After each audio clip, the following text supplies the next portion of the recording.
Abahola abatsha beSANCO bathi badanile ngezwangobatjho erhatsheke KwaZulu-Natal lapho kuthiwa uMengameli walokhuya uJacob Zuma ukhethwe njengosihlalo omutjha wesifunda.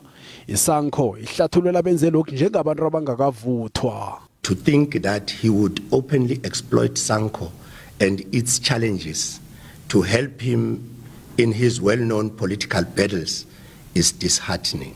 Ikhomferensi le yangepelaveke begodi iJacob Zuma Foundation statement esifishane enkundleni zokuthintana ithe inethemba lokuthi iSANCO enarheni nemfundeni izokuzuza kuZuma emhlathulule njengonelwazi nelemuko elinabileko.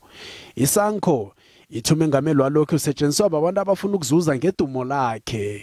These individuals he has chosen to associate with are basically political thugs who are using him to gain some traction. They will soon drop him when this 5 minutes of fame has elapsed. Ihlangano ezinze emphakathini le nehagalelwe kwehlukana ngaphakathi isekhotho ifuna kwenziwa okufaneleko.